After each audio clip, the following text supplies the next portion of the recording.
ದಕ್ಷಿಣ ಕನ್ನಡ ಜಿಲ್ಲೆಯ ಒಳಗಡೆ ಕೂಡ ದೇವಸ್ಥಾನದ ಒಳಗಡೆ ಬಿಲ್ಲವ ಸಮಾಜಕ್ಕೆ ಅವಕಾಶ ಇಲ್ಲದಂತ ದೇವಸ್ಥಾನಗಳಿದೆ. ಬಿಜೆಪಿ ಅವರ ಅವಧಿಯಲ್ಲೇ ಕೇಳ್ತಾ ಇದ್ದಾರೆ. ನಾನು ಸಂಘ ಪರಿವಾರದ ಒಳಗೆ ಸತ್ಯಜಿತ್ನನ್ನು ಕುತ್ಕೊಳಿಸಬೇಕು, ಸಮಾಜದ ಮುಂದೆ ಸತ್ಯಜಿತ್ನನ್ನು ಖಳನಾಯಕ ಮಾಡಬೇಕು ಅಂತ ಹೇಳಿಕೊಂಡು ಸತ್ಯ ಜಾತಿವಾದಿ ಜಾತಿವಾದಿ ಜಾತಿವಾದಿ ಆ ರೀತಿ ಮಾತನಾಡ್ತಾ ಇದ್ದಿದ್ದೇ ತಾವು ದೂರ ಆಗೋದಕ್ಕೆ ಕಾರಣ ಆಯ್ತಾ? ಸತ್ಯಜಿತ್ನ ಮಾತಿಗೆ ಸಿಗುವಂತಹ ಗೌರವ ನಮ್ಮ ಮಾತಿಗೆ ಸಿಗುವುದಿಲ್ಲ. ಸೈಲೆಂಟ್ ಆಗಿದ್ದ, ನಿಮ್ಮನ್ನ ಸೈಡ್ ಲೈನ್ ಮಾಡಿದ್ದ. 100 ಜನ ಕಳ್ಳರಿದ್ದಲ್ಲಿ ಒಬ್ಬ ಒಳ್ಳೆಯವನನ್ನು ಬರ್ಲಿಕ್ಕೆ ಬಿಡುವುದಿಲ್ಲ. ಸತ್ಯಜಿತ್ ಅಷ್ಟು ಸುಲಭದಲ್ಲಿ ಪಕ್ಕಕ್ಕೆ ಸರಿಯೋನಲ್ಲ. ಜಾತಿವಾದಿ ಆದ್ರ ಅನ್ನುವಂತ ಪ್ರಶ್ನೆ ಖಂಡಿತ ಬರುತ್ತೆ. ಯಾಕಂತ ಹೇಳಿದ್ರೆ ಹಿಂದುತ್ವ, ಹಿಂದೂಗಳು ನಾವೆಲ್ಲರೂ ಒಂದು ಅಂತ ಹೇಳಿಕೊಂಡು ಒಂದು ಕಾಲದಲ್ಲಿ ಹೋರಾಟ ಮಾಡ್ತಾ ಇದ್ದವರು ಈಗ ಒಂದು ಸಮಾಜಕ್ಕಾಗಿ ಸೀಮಿತರಾಗಿ ಬಿಟ್ಟಿದ್ದಾರೆ, ಒಂದು ಸಮಾಜದಲ್ಲಿ ಜಾಗೃತಿ ಮೂಡಿಸಲಿಕ್ಕೆ ಹೊರಟಿದ್ದಾರೆ. ನಾವೆಲ್ಲರೂ ಹಿಂದೂ, ನಾವೆಲ್ಲರೂ ಬಂಧು ಅನ್ನುವಂಥದ್ದು ಇದೆಯಾ? ನಾವೆಲ್ಲರೂ ಹಿಂದೂ, ನಾವೆಲ್ಲರೂ ಬಂಧು ಅನ್ನುವಂಥದ್ದು ಇವತ್ತು ಗ್ರೌಂಡ್ ನಲ್ಲಿ ಇದೆಯಾ? ಅದಕ್ಕೆ ನಂಗೆ ಪ್ರಾಕ್ಟಿಕಲ್ ಆಗಿ ಇದೆಯಾ? ನಂಗೆ ಉತ್ತರ ಕೊಡ್ಲಿ ಯಾರಾದ್ರೊಬ್ರು? ಇದೆ ಅಂತ ಹೇಳುವವರು ನನ್ನ ಮುಂದೆ ಬಂದು ಹೇಳಿ. ಆಚರಣೆಯಲ್ಲಿ ಇದೆ ಅದು. ಅದರ ಪ್ರಕಾರ ಇಡೀ ಸಂಘ ಪರಿವಾರದಲ್ಲಿ ಎಲ್ಲ ತೀರ್ಮಾನಗಳು ನಾವೆಲ್ಲರೂ ಹಿಂದೂ, ನಾವೆಲ್ಲರೂ ಬಂಧು ಅನ್ನುವಂತಹ ಆ ಧ್ಯೇಯ ವಾಕ್ಯದ ಅಡಿಯಲ್ಲಿ ಅದು ತೀರ್ಮಾನ ಆಗ್ತಾ ಇರುವುದು. ಇಡೀ ಸಮಾಜವನ್ನು ಆ ಸ್ಥಿತಿಗೆ ನಾವು ಇವತ್ತು ಕೊಂಡೋಗ್ತಾ ಇದ್ದೇವೆ, ಅದನ್ನು ಪಾಲನೆ ಮಾಡ್ಲಿಕ್ಕೆ ಹೋಗ್ತಾ ಇದ್ದೇವೆ. ಯಾರು ಬೇಕಾದ್ರೆ ನನ್ನ ಮುಂದೆ ಬಂದು ನಿಂತ್ಕೊಳ್ಳಿ, ನಾನು ಕೇಳ್ತೇನೆ. ನಾನು ಅದಕ್ಕೆ ಉತ್ತರ ಕೊಡ್ಲಿ ಅವರು. ಇವತ್ತು ವಿರೋಧ ಪಕ್ಷದ ನಾಯಕ ಮತ್ತು ಪಕ್ಷದ ರಾಜ್ಯಾಧ್ಯಕ್ಷನ ಸ್ಥಾನಕ್ಕೆ ಯಾವ ಆಧಾರದ ಮೇಲೆ ಇವತ್ತು ಚರ್ಚೆ ನಡೀತಾ ಇದೆ ಹೇಳಿ ನೀವು? ಆ 2 ಸ್ಥಾನವನ್ನು ತುಂಬಿಸುವುದಕ್ಕೆ ಯಾವ ಆಧಾರದ ಮೇಲೆ ಚರ್ಚೆ ನಡೀತಾ ಇದೆ? ಹಿಂದುತ್ವದ ಆಧಾರದ ಮೇಲೆ ನಡೀತಾ ಇದೆಯಾ, ಜಾತಿಯ ಆಧಾರದ ಮೇಲೆ ನಡೀತಾ ಇದೆಯಾ? ಅದು ಹಿಂದುತ್ವದ ಆಧಾರದ ಮೇಲೆ ನಡೀತಾ ಇದೆಯಾ, ಜಾತಿ ಆಧಾರದ ಮೇಲೆ ನಡೀತಾ ಇದೆಯಾ? ವಿರೋಧ ಪಕ್ಷದ ನಾಯಕ, ವಿಧಾನಸಭೆದ್ದು, ವಿಧಾನ ಪರಿಷತ್ತಿದ್ದು, ಪಕ್ಷದ ರಾಜ್ಯಾಧ್ಯಕ್ಷ. ಅದು ಲಿಂಗಾಯತರಿಗೆ ಕೊಟ್ರೆ ಇದು ಒಕ್ಕಲಿಗರಿಗೆ ಕೊಡಬೇಕು, ಹಿಂದುಳಿದ ವರ್ಗದವರಿಗೆ ಕೊಟ್ರೆ ಮತ್ತೊಂದು ಇವರಿಗೆ ಕೊಡಬೇಕು. ಅಂದ್ರೆ ಆಚರಣೆಯಲ್ಲಿ ಇಲ್ಲ, ಬರೀ ಮಾತಿಗೆ ಸೀಮಿತ ಆಗಿದೆ ಅನ್ನುವಂಥದ್ದು. ಅದಕ್ಕೆ ನಾನು ಹೇಳ್ತಾ ಇರೋದು ಇದೆ. ಇದು ಪಕ್ಷದ ಈ ಜವಾಬ್ದಾರಿ ಸ್ಥಾನಕ್ಕೆ ನಡೀಬೇಕಿದ್ರೆ ಜಾತಿಯ ಆಧಾರದ ಮೇಲೆ ನಡೀತದೆ. ಸೀಟ್ ಹಂಚಿಕೆ ಆಗಬೇಕಿದ್ರೆ ಜಾತಿಯ ಆಧಾರದ ಮೇಲೆ ನಡೀತದೆ. ಮುಖ್ಯಮಂತ್ರಿ ಸ್ಥಾನಕ್ಕೆ ಆಯ್ಕೆ ಮಾಡಬೇಕಿದ್ರೆ ಅವತ್ತು ಕೂಡ ಜಾತಿ ಆಧಾರದ ಮೇಲೆ ನಡೀತದೆ. ದೇವಸ್ಥಾನಗಳಿಗೆ, ಬ್ರಹ್ಮಕಲಶಗಳಿಗೆ ಬಂದರೆ ಅಲ್ಲೂ ಜಾತಿಯ ಆಧಾರದ ಮೇಲೆಯೇ ಅನ್ನ ಸಂತರ್ಪಣೆ ವ್ಯವಸ್ಥೆಗಳಿರುವಂಥದ್ದು. ಇತ್ತೀಚೆಗೆ ವಿಶ್ವ ಹಿಂದೂ ಪರಿಷತ್ನ ಪ್ರಾಂತ ಕಾರ್ಯಾಧ್ಯಕ್ಷರು ಎಂ ಬಿ ಪುರಾಣಿಕರದ್ದು ಮಾತನ್ನು ಹೇಳಿದರು. ಏನು ಹೇಳಿದ್ರು ಅವರು? ಹಿಂದುತ್ವದ ಬಗ್ಗೆ ಕೊಟ್ಟ ವ್ಯಾಖ್ಯಾನ ಸರಿತಾನೆ, ಸತ್ಯ ತಾನೆ? ಯಾವ ಕಾರಣಕ್ಕೋಸ್ಕರ ಮತಾಂತರ ಆಗ್ತಾ ಇದೆ ಅನ್ನೋ ಬಗ್ಗೆ ಒಂದು ಮಾತನ್ನು ಅವರು ಹೇಳಿದರು. ಮತ್ತೆ ಅದೇ ಪರಿಸ್ಥಿತಿ ಕೊಂಡೋಗ್ತಿದ್ಯಾ ನಾವು? ಇವತ್ತು ಕೇರಳದಲ್ಲಿ ಯಾಕೆ ಇವತ್ತಿಗೂ ಕೂಡ ಭಾರತೀಯ ಜನತಾ ಪಾರ್ಟಿ ತನ್ನ ನೆಲೆಯನ್ನು ಕಂಡುಕೊಳ್ಳಿಕ್ಕೆ ಆಗ್ತಾ ಇಲ್ಲ ಅಂತ ಕೇಳಿದ್ರೆ, ಯಾವ ಜಾತಿ ಪದ್ಧತಿ ಆಧಾರದ ಮೇಲೆ ಸ್ಪೃಶ್ಯ ಅಸ್ಪೃಶ್ಯ ಮೇಲು ಕೀಳು ಅನ್ನುವಂಥ ಒಂದು ಪದ್ಧತಿಯ ಮೇಲೆ ತುಂಬಾ ಅವರು ಇದಕ್ಕೆ ಹೋಗಿದ್ರು. ಅದನ್ನು ಹುಚ್ಚರ ಸಂತೆ ಅಂತ ಹೇಳಿದ್ರು ಸ್ವಾಮಿ ವಿವೇಕಾನಂದರು.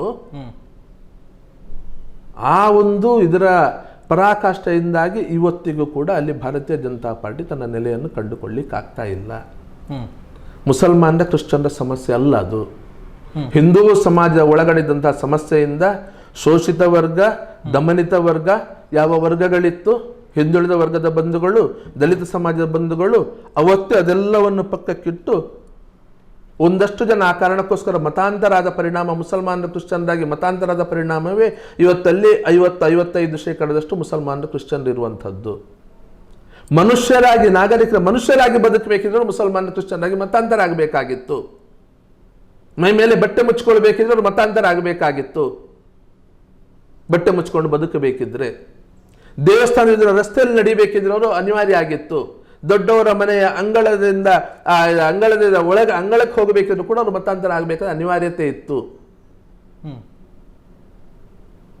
ಈ ಪರಿಸ್ಥಿತಿಯಿಂದ ಬೇಸತ್ತು ಶವ ತೆಗಿಬೇಕಿದ್ರು ತೆರಿಗೆ ಕಟ್ಟಬೇಕು, ತಾಯಿ ಮಗುವಿಗೆ ಹಾಲೋಡಿಸಬೇಕಿದ್ರು ತೆರಿಗೆ ಕಟ್ಟಬೇಕು, ಎಲ್ಲದಕ್ಕೂ ತೆರಿಗೆ ಕಟ್ಟಬೇಕು. ಅದರಿಂದ ಹೊರಗಡೆ ಬರಬೇಕು, ಮನುಷ್ಯರಾಗಬೇಕು ಅನ್ನೋ ಕಾರಣಕ್ಕೋಸ್ಕರ ಮತಾಂತರ ಆದ ಪರಿಣಾಮ ಇವತ್ತು 55% ಮುಸಲ್ಮಾನರು ಕ್ರಿಶ್ಚಿಯನ್ರಾಗಿ 45% ಹಿಂದೂಗಳು ಬಂದಿರುವಂಥದ್ದು.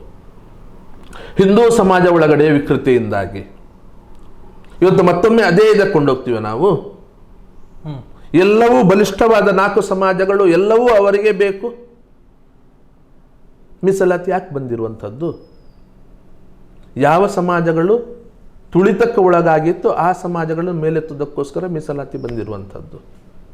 ತುಳಿದಿರುವಂತಹ ಸಮಾಜಗಳು ಇವತ್ತು ಮೀಸಲಾತಿ ನಮಗೆ ಬೇಕು ಅಂತ ಹೇಳಿಕೊಂಡು ಶಕ್ತಿಶಾಲಿ ಸಮಾಜಗಳು, ಆರ್ಥಿಕವಾಗಿ, ಸಾಮಾಜಿಕವಾಗಿ, ಶೈಕ್ಷಣಿಕವಾಗಿ, ಧಾರ್ಮಿಕವಾಗಿ, ರಾಜಕೀಯವಾಗಿ ಎಲ್ಲ ರೀತಿಯಲ್ಲಿ ಶಕ್ತಿಶಾಲಿ ಸಮಾಜಗಳು, ಎಲ್ಲ ವ್ಯವಸ್ಥೆಗಳು ಇದ್ದುಕೊಂಡು, ರಾಜಕೀಯ ಅಧಿಕಾರಗಳು ಅವರ ಕೈಯಲ್ಲಿದೆ, ಶಿಕ್ಷಣ ಸಂಸ್ಥೆಗಳು ಅವರ ಕೈಯಲ್ಲಿದೆ, ಧಾರ್ಮಿಕ ಕ್ಷೇತ್ರ ಎಲ್ಲವೂ ಅವರ ಕೈಯಲ್ಲಿದೆ.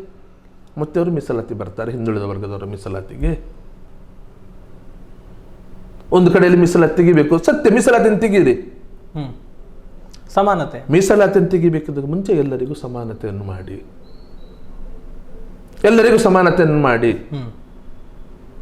ಅದು ಸಾಧ್ಯ ಇದೆಯಾ?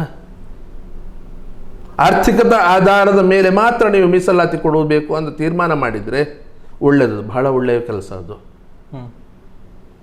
ಆದರೆ ಎಲ್ಲ ಜಾತಿಗಳಿಗೆ ಸಮಾನತೆ ಕೊಡಿ, ಸಮಾನತೆ ಕೊಡಿ. ಅದು ಯಾಕೆ ಆಗ್ತಾ ಇಲ್ಲ? ಆ ವ್ಯವಸ್ಥೆಗಳು ಸರಿಯಾಗಬೇಕಲ್ಲ. ಅಥವಾ ಈ ಸಮಾಜಗಳ ಮೇಲೆತ್ತೋಕೆ ಯಾವ ಕಾರಣಕ್ಕೋಸ್ಕರ ಮೀಸಲಾತಿ ಇದೆ ಅದನ್ನು ಉಳಿಸ್ಕೊಳ್ಬೇಕು, ಕೆಲಸ ಮಾಡಬೇಕಲ್ಲ. ಇವತ್ತು ಒಕ್ಕಲಿಗ ಸಮಾಜ ಅಥವಾ ಲಿಂಗಾಯತ ಸಮಾಜದಲ್ಲಿ 100ಕ್ಕೆ 40-50% ಜನ ಸುಶಿಕ್ಷಿತರಾಗಿದ್ದು ಒಳ್ಳೆಯ ಇದರಲ್ಲಿ ಉದ್ಯೋಗದಲ್ಲಿ ಇದ್ದುಕೊಂಡು ಒಳ್ಳೆಯ ವಿದ್ಯಾಭ್ಯಾಸದಲ್ಲಿ ಇದ್ದುಕೊಂಡಿದ್ರೆ, ಹಿಂದುಳಿದ ವರ್ಗದ ಬಂಧುಗಳು ಇವತ್ತು 100ಕ್ಕೆ 80% ಜನ ಕೆಳಗಡೆ ವರ್ಗದಲ್ಲಿದ್ದಾರೆ. ಒಂದು ಕಡೆ ಶಿಕ್ಷಣ ಇಲ್ಲ, ಆರ್ಥಿಕ ಸುಭದ್ರತೆ ಇಲ್ಲ, ಸರಿಯಾದವರ ಮನೆಗಳು ಇದಿಲ್ಲ, ಬಡತನ ರೇಖೆ, ಅದರಲ್ಲಿ ಕೆಳಗಿನ ರೇಖೆ, ಲೋವರ್ ಮಿಡ್ಲ್ ಕ್ಲಾಸಲ್ಲಿದ್ದಾರೆ. ಇದನ್ನು ಸರಿಪಡಿಸಬೇಕಲ್ಲ. ಇದನ್ನು ಸರಿಪಡಿಸಾದ ಮೇಲೆ ಮೀಸಲಾತಿ ತೆಗಿಬೇಕು. ಮೀಸಲಾತಿ ತಂದಂತಹ ವ್ಯವಸ್ಥೆ ಆ ಕಾರಣಕ್ಕೋಸ್ಕರ ಮೀಸಲಾತಿ ಈ ಸಮಾಜವನ್ನು ಮೇಲೆತ್ತೋದಕ್ಕೋಸ್ಕರ. ಸರ್ಕಾರದ ಎಲ್ಲೋ ತಪ್ಪುಗಳಿಂದಾಗಿ, ಸರ್ಕಾರದನ್ನು ಸರಿಯಾಗಿ ಪಾಲನೆ ಮಾಡದ ಕಾರಣಕ್ಕಿಂದಾಗಿ ಯಾರೋ ಒಂದಷ್ಟು ಜನ ತಿಂದುಕೊಂಡು ಹೋದ ಪರಿಣಾಮವಾಗಿ ಇವತ್ತು ಅಲ್ಲಿ ಕೊರತೆ ಇದೆ, ಇದು ಸಮಸ್ಯೆ ಆಗಿದೆ. ಅದನ್ನು ಸರಿ ಮಾಡೋದು ಬಿಟ್ಟು ದೊಡ್ಡ ವರ್ಗಗಳು ಜನಸಂಖ್ಯೆ ಅವರದಿದೆ, ನಾಳೆ ಅವರಿಗೆ ಕೊಡದಿದ್ದರೆ ರಾಜಕೀಯ ಅಲ್ಲೋಲ ಕಲ್ಲೋಲ ಮಾಡ್ತಾರೆ ಅಂತ ಹೇಳಿಕೊಂಡು ಅವರ ಹೋರಾಟಕ್ಕೆ ಬಗ್ಗಿಕೊಂಡು ಅವರನ್ನು ಹಿಂದುಳಿದ ವರ್ಗಕ್ಕೆ ತರುವಂಥ ಕೆಲಸವನ್ನಾದರೆ, ಈ ಕಾರಣಕ್ಕೋಸ್ಕರ ಸತ್ಯಜಿತ್ ಈ ಹಿಂದುಳಿದ ವರ್ಗದ ಸ್ವರ ಆಗಿ ಹಿಂದುತ್ವ ಉಳಿಬೇಕಿದ್ರೆ, ಹಿಂದೂ ಸಮಾಜ ಉಳಿಬೇಕಿದ್ರೆ ಹಿಂದುಳಿದ ವರ್ಗ ಮತ್ತು ದಲಿತ ಸಮಾಜಗಳು ಉಳಿಬೇಕು, ಅವರು ಸಶಕ್ತರಾಗಬೇಕು. ಇಲ್ಲ ಅಂತ ಹೇಳಿದ್ರೆ ಮತ್ತೊಮ್ಮೆ ತಮ್ಮ ಶಕ್ತಿಯನ್ನು ಬಲವನ್ನು ಉಪಯೋಗ ಮಾಡಿಕೊಂಡು ಮೇಲ್ವರ್ಗಗಳು ಅವರಿಗೆ ಸಿಗುವಂತಹ ಸೌಲಭ್ಯಗಳನ್ನು ಹೇಳ್ಕೊಂಡು ಬಿಟ್ರೆ ನಾಳೆ ಏನಾಗಬಹುದು? ಇವತ್ತು ಮರ್ಯಾದೆ ಹತ್ಯೆ ಪ್ರಕರಣ ನೋಡ್ತೀವಲ್ಲ ನಾವು. ಅದಕ್ಕೋಸ್ಕರ ಊರಿನಿಂದ ಹೊರಗೆ ಕೇರಿ ನಿರ್ಮಾಣ ಆಗಿರುವಂಥ ಇವತ್ತು ಈ ಕರ್ನಾಟಕ ರಾಜ್ಯ ಎಷ್ಟು ಕಡೆ ಇದೆ. ಸವರ್ಣೀಯರು ಅವರ್ಣೀಯರು ಅಂತ ಹೇಳಿಕೊಂಡು ದೇವಸ್ಥಾನ ಪ್ರವೇಶಕ್ಕೆ ಅವಕಾಶ ಇಲ್ಲದಂತಹ ಗ್ರಾಮಗಳೆಷ್ಟು ದಕ್ಷಿಣ ಕನ್ನಡ ಜಿಲ್ಲೆಯಲ್ಲಿದೆ ಗೊತ್ತಾ ತಮಗೆ? ದಕ್ಷಿಣ ಕನ್ನಡ ಜಿಲ್ಲೆಯ ಒಳಗಡೆ ಕೂಡ ದೇವಸ್ಥಾನದ ಒಳಗಡೆ ಬಿಲ್ಲವ ಸಮಾಜಕ್ಕೆ ಅವಕಾಶ ಇಲ್ಲದಂಥ ದೇವಸ್ಥಾನಗಳಿದೆ. ಇವತ್ತಿಗೆ ಯಾವುದೇ ದೇವಸ್ಥಾನಕ್ಕೆ ಹೋದ್ರೆ ಡೊಳ್ಳು ಬಡಿಯವರನ್ನು ದೇವಸ್ಥಾನ ಒಳಗಡೆ ಬಿಡ್ತೀರಾ ನೀವು? ಮನುಷ್ಯರಲ್ವ ಅವರು? ಡೊಳ್ಳು ಹೊಡೆಯವರನ್ನು ದೇವಸ್ಥಾನ ಅಂಗಣಕ್ಕೆ ಇಳಿಯಕ್ಕೆ ಬಿಡ್ತಾರಾ? ಕೋಡ್ದಬ್ಬ ದೈವ ಆರಾಧನೆ ಅದೇ ಸಮಾಜವರು ಮಾಡ್ತಾ ಇರುವಂಥದ್ದು. ಕೋಡ್ದಬ್ಬ ದೈವಸ್ಥಾನದ ಅಂಗಣಕ್ಕೆ ಅವರನ್ನು ಇಳಿಲಿಕ್ಕೆ ಅವಕಾಶ ಇದೆಯಾ ಇವತ್ತು? ಅವಕಾಶ ಇದೆಯವರಿಗೆ? ಇದನ್ನು ಸ್ವಾತಂತ್ರ್ಯ ಸಿಕ್ಕಿ 75 ವರ್ಷ ಮಾಡಲಿಕ್ಕಾಗದೆ ಇವತ್ತಿಗೂ ಅವರನ್ನು ಹೊರಗಡೆ ಇಟ್ಟಿದ್ದೇವೆ ಅಂತ ಹೇಳಿದ್ರೆ ಇವತ್ತಿಗೂ ಎಲ್ಲಿದೆ? ಈ ಅವ್ಯವಸ್ಥೆ ಮುಂದುವರೆದ್ರೆ, ಇನ್ನೊಂದಷ್ಟು ಸಮಾಜದ ತಳ್ಳುತ್ತಾ ಹೋದ್ರೆ, ನಾಳೆ ಮತ್ತೆ ಆ ಸಮಾಜಗಳು ಮತಾಂತರ ಆಗುವ ಸ್ಥಿತಿ ಬಂದ್ರೆ ಜೀತದಾಳ ಆದ್ಮೇಲೆ ಮತಾಂತರ ಆಗ್ಬೇಕಾಗ್ತದೆ. ಈ ಸ್ಥಿತಿಯಿಂದ ಹಿಂದುತ್ವವನ್ನು ಉಳಿಸಬೇಕಿದ್ರೆ, ಮತ್ತೆ ಹಿಂದೂ ಸಮಾಜ ಮತಾಂತರ ಆಗಬಾರ್ದು ಅಂತ ಹೇಳಿ ಆದ್ರೆ ಈ ಸಮಾಜಗಳು ಕೂಡ ಗಟ್ಟಿ ಆಗಬೇಕು. ಕಟ್ಟ ಕಡೆಯ ಸಮಾಜಗಳು ಗಟ್ಟಿ ಆಗಬೇಕು. ಅದಕ್ಕೋಸ್ಕರ ಸತ್ಯಜಿತ್ ಇವತ್ತು ಈ ಹೋರಾಟಕ್ಕೆ ಯಾರದ್ದೇ ವಿರುದ್ಧ ಅಲ್ಲ, ಈ ಸಮಾಜದ ಒಳಗಡೆ ಕೆಲಸ ಮಾಡಿ. ಈ ಸಮಾಜಕ್ಕೆ ಸರ್ಕಾರ ಏನ್ ಸಿಗಬೇಕು ನ್ಯಾಯ? ಈ ಸಮಾಜಕ್ಕೆ ಸರ್ಕಾರದ ಏನ್ ನ್ಯಾಯ ಸಿಗಬೇಕು? ಈ ನ್ಯಾಯವನ್ನು ದೊರಕಿಸಿಕೊಡೋದಕ್ಕೋಸ್ಕರ ಸತ್ಯಜಿತ್ ಆ ಸಮಾಜದ ಸಂಘಟನೆಗೆ ತಿಳಿದಿರುವಂಥದ್ದು. ಅದು ತಪ್ಪಾ? ಸಂಘಟನೆಯ ಹೋರಾಟವನ್ನ ಬಿಟ್ಟು ಸಾಮಾಜಿಕ ಹೋರಾಟದಲ್ಲಿ ಈಗ ಸತ್ಯ ತೊಡಗಿಸಿಕೊಂಡಿದ್ದಾರೆ. ಮತ್ತೆ ಇನ್ನೊಂದು ಮಾತಿದೆ, ನಾನು ಪ್ರತಿ ಸರಿ ಹೇಳ್ತೇನೆ, ನಾನು ಬೇರೆ ಯಾರು ಅವರ ಸಮಾಜಕ್ಕೆ ಸರ್ಕಾರದಿಂದ ಕೇಳದ್ದನ್ನು ಸತ್ಯಜಿತ್ ಕೇಳಿಲ್ಲ. ಲಿಂಗಾಯತ ಸಮಾಜಕ್ಕೆ 2A ಸೇರಿಸಬೇಕು ಅಂತ ಹೇಳಿಕೊಂಡು ಯಾರೆಲ್ಲ ಕೇಳಲಿಲ್ಲ? ಯಡಿಯೂರಪ್ಪರೇ ಕೇಳಿದಾರಲ್ಲ. ಪಂಚಮಸಾಲಿ ಲಿಂಗಾಯತರನ್ನು ಪ್ರವರ್ಗ 2A ಸೇರಿಸಬೇಕು, ಅದಕ್ಕೆ ನನ್ನದು ಬೆಂಬಲ ಇದೆ ಅಂತ ಹೇಳಿಕೊಂಡು ಸನ್ಮಾನ್ಯ ಯಡಿಯೂರಪ್ಪರು ಕೇಳಿದ್ದಾರೆ, ವಿಜಯೇಂದ್ರರು ಕೇಳಿದ್ದಾರೆ. ಇವತ್ತು ಶಾಸಕ ಆಗಿರುವಂತಹ ಬಸವನಗೌಡ ಪಾಟೀಲ್ ಯತ್ನಾಳ್ ವಿರೋಧ ಪಕ್ಷದ ನಾಯಕ ಆಗಬೇಕು ಅಥವಾ ರಾಜ್ಯಾಧ್ಯಕ್ಷ ಆಗಬೇಕು ಅಂತ ಕೂಡ ಒಳ್ಳೆ ಲಾಬಿ ಮಾಡ್ತಾರೆ. ಹಾಗಾದ್ರೆ ಅವರು ಕೇಳಿದ್ರೆ ಸರಿ, ಅದು ಅವರು ಜಾತಿವಾದಿ ಅಲ್ವಾ? ಸತ್ಯ ಕೇಳಿದ್ರೆ ಹೇಗೆ ಸತ್ಯ ಜಾತಿವಾದಿ ಆಗ್ತದೆ? ನಾನು ಕೇಳಿದ್ರೆ ಅದನ್ನೇ, ನಮ್ಮ 2A ಒಳಗಡೆ ನಮ್ಮನ್ನು ಉಳಿಸಿ ಅದಕ್ಕೆ ಯಾವುದೇ ಸಮಸ್ಯೆ ಆಗದಾಗ ನೋಡ್ಕೊಳ್ಳಿ 15%. ನಮ್ಮ ಸಮಾಜ ಅಭಿವೃದ್ಧಿಗೋಸ್ಕರ ನಮಗೆ ನಿಗಮ ಬೇಕು, 500 ಕೋಟಿ ರೂಪಾಯಿಗೆ ಮೀಸಲಿಡಿ ಇಟ್ರ ಇವತ್ತಿನ ತನಕ. ಲಿಂಗಾಯತರಿಗೆ 500 ಕೋಟಿ ರೂಪಾಯಿ ಅನುದಾನ ಇಡ್ಲಿಲ್ವಾ? ಲಿಂಗಾಯತ ಅಭಿವೃದ್ಧಿ ನಿಗಮ ಮಾಡಿದ್ದಾರೆ, ಒಕ್ಕಲಿಗ ಅಭಿವೃದ್ಧಿ ನಿಗಮ ಮಾಡಿದ್ದಾರೆ, 300 ಕೋಟಿ ಇಟ್ಟಿದ್ದಾರೆ. ಅವ್ರಿಗೆ ಅವಶ್ಯಕತೆ ಇದೆಯಾ? ಆ ಸಮಾಜಗಳಿಗೆ ಅವಶ್ಯಕತೆ ಇದೆಯಾ? ಆರ್ಥಿಕವಾಗಿ ಸಮಸ್ಯೆಯಲ್ಲಿರುವಂತಹ ನಮ್ಮಂತಹ ಸಮಾಜಗಳಿಗೆ ಅವಶ್ಯಕತೆ ಇರುವಂತಹದ್ದ? ಬ್ರಾಹ್ಮಣ ಸಮಾಜಕ್ಕೆ ಅಭಿವೃದ್ಧಿ ನಿಗಮ ಆಗ್ಲಿಲ್ವಾ? ಯಾಕೆ ಮಾತನಾಡಲಿಲ್ಲ ಇವರು? ಜಾತಿ ಹೆಸರಿನಲ್ಲಿ ಕೊಡಬೇಡಿ, ಹಿಂದೂ ಸಮಾಜ ಕೊಡೋದು ಯಾಕೆ ಕೇಳಲಿಲ್ಲ ಇವರು? ಬಂಟ ಸಮಾಜ ಇರೋದು ಕೇಳ್ತಾ ಇಲ್ವಾ? ಅವರೊಂದು ಜಾತಿವಾದಿ ಅಂತ ಹೇಳಿದ್ರ? ಹೇಳ್ಬೇಕು, ಬೇಡ ನಮ್ಗೆ ನಮ್ಮ ಹೆಸರಲ್ಲಿ ಕೊಡಬೇಡಿ, ಜಾತಿ ಹೆಸರಲ್ಲಿ ಕೊಡಬೇಡಿ, ಇಡೀ ಹಿಂದುತ್ವ ಹೆಸರಲ್ಲಿ ಕೊಡಿ, ಹಿಂದೂ ಸಮಾಜಕ್ಕೆ ಕೊಡಿ. ಇದೆಲ್ಲವನ್ನು ಕೂಡ ಸತ್ಯಜಿತ್ನನ್ನು ಕುತ್ಕೊಳಿಸ್ಬೇಕು, ಸಮಾಜದ ಮುಂದೆ ಸತ್ಯಜಿತ್ನನ್ನು ಖಳನಾಯಕ ಮಾಡಬೇಕು ಅಂತ ಹೇಳಿಕೊಂಡು ಸತ್ಯ ಜಾತಿವಾದಿ ಜಾತಿವಾದಿ ಜಾತಿವಾದಿ ಅಂತ ಹೇಳಿಕೊಂಡು ಬಂದ್ರು. ಇದೇ ನಳಿನ್ ಕುಮಾರ್ ಕಟೀಲ್ ಬಂಟರ ಸಂಘದ ಹತ್ರ ಹೋಗ್ಲಿಲ್ವಾ? ಓಡ್ಲಿಲ್ವ ಅವರು? ಯಾಕೆ ಜಾತಿವಾದಿ ಆಗ್ಲಿಲ್ಲ? ನಿಮ್ಗೆ ಅಭಿವೃದ್ಧಿ ನಿಗಮ ಮಾಡಿಸಿಕೊಡ್ತೇನೆ, ಪುಸ್ತಕ ಕೈಯಾರ ಕಿಣ್ಣನರಯ್ಯವರ ಪುಸ್ತಕವನ್ನು ಪಾಠವನ್ನು ಸೇರಿಸ್ತೇನೆ, ಸತ್ಯಜಿತ್ ನಾರಾಯಣ ಗುರುಗಳ ಪಾಠ ತೆಗೆದಿರೋದನ್ನು ವಾಪಸ್ ಸೇರಿಸಿ ಅಂತ ಹೇಳಿದ್ರೆ ಸತ್ಯಜಿತ್ ಜಾತಿವಾದಿ ಆಗ್ತಾನೆ? ಕೈಯಾರ ಕಿಣ್ಣನರಯ್ಯವರ ಪಾಠವನ್ನು ನಾನು ಸೇರಿಸ್ತೇನೆ ಅಂತ ಹೇಳಿಕೆ ಕೊಡುವಂತಹ ನಳಿನ್ ಕುಮಾರ್ ಕಟೀಲ್ ಅವರು ಜಾತಿವಾದಿ ಆಗುವುದಿಲ್ಲ, ಅವರು ಜಾತಿವಾದಿ ಆಗುವುದಿಲ್ಲ. ಇದೇ ವ್ಯತ್ಯಾಸ. ಪಕ್ಷ ಇದರ ಚೌಕಟ್ಟ ಒಳಗಡೆ ಇದ್ದುಕೊಂಡು ಸಂಘ ಪರಿವಾರ ಜವಾಬ್ದಾರಿಯಲ್ಲಿ ಇದ್ದುಕೊಂಡು ನೀವು ನಿಮ್ಮ ಜಾತಿಗೆ ಮಾಡಿದ್ರೆ ನೀವು ಜಾತಿವಾದ, ನೀವು ಹಿಂದುತ್ವವಾದಿಯೇ. ಯಾಕಂದ್ರೆ ಲಾಭ ಆಗುದು ಬಿಜೆಪಿಗೆ. ಸತ್ಯ ಬಿಜೆಪಿಯಿಂದ ಹೊರಗಡೆ ಇದ್ದಾನೆ, ಪರಿವಾರ ಹೊರಗಡೆ ಇದ್ದಾನೆ, ಅವನ ಜಾತಿ ಕೇಳಿದ ಕೂಡಲೇ ಸತ್ಯ ಜಾತಿವಾದಿ ಆಗ್ತಾನೆ. ಈಶ್ವರಪ್ಪರು ಕುರುಬರದ್ದು ಮೆರವಣಿಗೆ ಮಾಡಿಕೊಂಡು ಬಂದು ಅವರನ್ನು SC/ST ಸೇರಿಸಬೇಕು ಅಂತ ಹೇಳಿಕೊಂಡು ಸರ್ಕಾರ ಇರುವಾಗಲೇ ಪ್ರತಿಭಟನೆ ಮಾಡಿದರೆ ಅಷ್ಟು ಲಕ್ಷ ಜನರನ್ನು ಸೇರಿಸಿಕೊಂಡು ಅದರ ನೇತೃತ್ವ ವಹಿಸಿಕೊಂಡು ಬಂದರೆ ಈಶ್ವರಪ್ಪ ಜಾತಿವಾದಿ ಅಲ್ಲ. ರಾಮುಲು ವಿಧಾನಸೌಧ ಒಳಗಡೆ ಮಂತ್ರಿ ಆಗಿದ್ದುಕೊಂಡು ವಾಲ್ಮೀಕಿ ಸಮಾಜಕ್ಕೋಸ್ಕರ ಹೋರಾಟ ಮಾಡಿದರೆ ಅವರು ಅಲ್ಲ. ಮಟ್ಟಂದೂರು ಅವರು, ಅಶ್ವಥ್ ನಾರಾಯಣ್, ಆರ್ ಅಶೋಕ್ ಇವರಲ್ಲಿ ಇದ್ದುಕೊಂಡು ಅಶೋಕ್ ಅಶ್ವಥ್ ನಾರಾಯಣ್ ನೇತೃತ್ವದಲ್ಲಿ ಮುಖ್ಯಮಂತ್ರಿಗಳಿಗೆ ಒಕ್ಕಲಿಗ ಸಮಾಜದ್ದು 4%, 7%, 12% ಮಾಡಬೇಕು ಅಂತ ಹೇಳಿ ಮನವಿ ಕೊಟ್ಟರೆ ಅವರು ಜಾತಿವಾದಿ ಆಗೋದಿಲ್ಲ. ಯಾಕಂತ ಹೇಳಿದ್ರೆ ಎಲ್ಲ ಪಕ್ಷ ಚೌಕಟ್ಟಿನಲ್ಲಿ ಒಳಗಡೆ ಇದ್ದಾರೆ. ಅದು ಮಾಡಿದರೆ ಪಕ್ಷಕ್ಕೆ ಲಾಭ. ಸತ್ಯಜಿತ್ ಕೇಳಿದ ಕೂಡಲೇ ಸತ್ಯಜಿತ್ ಜಾತಿವಾದಿ ಆಗ್ತಾನೆ. ಇದನ್ನು ಹೇಳಿಕೊಳ್ಳಿ ಇನ್ನೊಂದು ಹೇಳ್ತಾರೆ, ಕಾಂಗ್ರೆಸ್ನವರು ಮಾಡಿದ್ದು ಹೇಳಿಲ್ಲ, ಸತ್ಯ ಬಿಜೆಪಿ ಅವ್ರದ್ದು ಮಾತ್ರ ಟಾರ್ಗೆಟ್ ಮಾಡ್ತಾರೆ ಅಂತ ಹೇಳಿ ಬಿಜೆಪಿ ಅವರ ಅವಧಿಯಲ್ಲೇ ಕೇಳ್ತಾ ಇದ್ದಾರೆ. ನಾನು ಸಂಘ ಪರಿವಾರದ ಒಳಗಡೆ ಇದ್ದುಕೊಂಡು ಬಂದವನು, ಹಾಗಾಗಿ ಸಂಘ ಪರಿವಾರದ ಬೇರೆ ಯಾರನ್ನು ಮಾಡಿದ್ದಾರೆ ಅವರನ್ನು ಜಾತಿವಾದಿ, ಅವರೆಲ್ಲ ಜಾತಿವಾದಿ ಹಳೆಪಟ್ಟಿ ಯಾವತ್ತೂ ಕಟ್ಟಿಸ್ಕೊಂಡವರು. ಇವರು ನಾವು ಹಿಂದುತ್ವವಾದಿಗಳು ಅಂತ ಹೇಳಿಕೊಂಡು ಬಂದವರು. ಕಾಂಗ್ರೆಸ್ ಇರುವಾಗ ಇವತ್ತದು ಶುರು ಮಾಡಿದ್ರು. ಅವತ್ತೇ ನಾವು ಪ್ರೆಸ್ ಮೀಟ್ ಮಾಡಿದ್ದೆವು, 3 ತಿಂಗಳ ಅವಧಿಯಲ್ಲಿ ಮಾಡಬೇಕು ಇದನ್ನು ಅಂತ ಹೇಳಿಕೊಂಡು. ಸರ್ಕಾರ ಬಂದು 1.5 ತಿಂಗಳಾಗಿರೋದು, 2 ತಿಂಗಳು ಹತ್ತಿರ ಆಗ್ತಾ ಬಂತಷ್ಟೇ. ಅಧಿಕಾರ ತಗೊಂಡು 25ನೇ ತಾರೀಕಿನ ತಗೊಂಡಿರೋದು 1.5 ತಿಂಗಳಾಗಿರೋದು. 3-4 ವರ್ಷ ಇದ್ರು ಬಿಜೆಪಿ. ಕುಮಾರಸ್ವಾಮಿ ಆದ್ಮೇಲೆ ಬಿಜೆಪಿ ಯಡಿಯೂರಪ್ಪರು, ಬೊಮ್ಮಾಯಿಯವರು 3.5 ವರ್ಷ ಮೇಲಿದ್ರು. ಅಷ್ಟು ವರ್ಷ ಸುಮ್ಮನಿದ್ದವರು. ಆವಾಗ ಈ ಮಂತ್ರಿಗಳ ಹತ್ರ ನಮ್ಮದೇ ಸಮಾಜದವರು ಕೋಟ ಶ್ರೀನಿವಾಸ ಪೂಜೆ ಅವರು ಹಿಂದುಳಿದವರ ಕಲ್ಯಾಣ ಇಲಾಖೆಯಲ್ಲಿದ್ದರು. ಆವಾಗ ಅವರ ಹತ್ರ ಮಾಡ್ಲಿಕ್ಕೋಸ್ಕರ ಇದನ್ನು ಮಾಡೋದಕ್ಕೋಸ್ಕರ ಒಂದು ಚಕಾರ ಶಬ್ದ ಮಾತನಾಡಿದವರು. ನಾವು ಕೇಳಿದಾಗ ನಾನು ಪಕ್ಷಕ್ಕೆ ವಿರುದ್ಧವಾಗಿ ಅಧಿಕಾರ ಸಿಕ್ಕಿಲ್ಲ ಅಂತ ಹೇಳಿ ಕೇಳಿದವರು. ಇವತ್ತು ಯಾವ ನೈತಿಕತೆಯಲ್ಲಿ ನನ್ನ ಹತ್ರ ಕಾಂಗ್ರೆಸ್ ಇರುವಾಗ ಸತ್ಯ ಯಾಕೆ ಮಾತನಾಡೋದಿಲ್ಲ ಅಂತ ಹೇಗೆ ಕೇಳ್ತಾರೆ ಅವರು? ಹೇಗೆ ಕೇಳ್ತಾರೆ? ಯಾವ ಆಧಾರದ ಮೇಲೆ ಕೇಳ್ತಾರೆ ಅವರು? ನೈತಿಕತೆ ಇದೆಯಾ ಅವರಿಗೆ? ಮಾಡಿಸ್ಕೊಡೋ ಜವಾಬ್ದಾರಿ ನಮ್ಗೆ ರಾಜಕೀಯ ಇಲ್ಲ. ನಮ್ಗೆ ಮೊನ್ನೆಯೇ ಹೇಳಿದ್ದೇನೆ, ಹೋಗಿ ನಮ್ಮ ಸಮಾಜ ಒಬ್ಬರ ಮಂತ್ರಿಗಳಿರೋದು ಮಧು ಬಂಗಾರಪ್ಪರ ಜೊತೆ ಕುತ್ಕೊಂಡು ಅದ್ರ ಬಗ್ಗೆ ಚರ್ಚೆ ಮಾಡಿಯೇ ಬಂದಿದ್ದೇನೆ. ಚರ್ಚೆ ಮಾಡಿಯೇ ಬಂದೇನೆ ಇದರ ಬಗ್ಗೆ. ನಮ್ಮ ಮ್ಯಾನಿಫೆಸ್ಟೋದಲ್ಲಿದೆ ಸತ್ಯಜಿತ್, ಬಹುಶಃ ಈ ಸರಿ ನಮ್ಮ ಮುಖ್ಯಮಂತ್ರಿ ನಮ್ಮ ಯಾರನ್ನೂ ಕರೆದಿಲ್ಲ, ಅವರೊಬ್ಬರೇ ಇದನ್ನು ನಿರ್ಧಾರ ಮಾಡ್ತಾ ಇದ್ದಾರೆ. ಗ್ಯಾರಂಟಿಗೆ ಹಣ ಹೊಂದಿಸೋ ಇದರಲ್ಲಿದ್ದಾರೆ ಏನೋ ಗೊತ್ತಿಲ್ಲ. ಮ್ಯಾನಿಫೆಸ್ಟೋದಲ್ಲಿದೆ, ಖಂಡಿತ ಮಾಡೋದು ನಮ್ಮ ಜವಾಬ್ದಾರಿ ನಮ್ಮದು.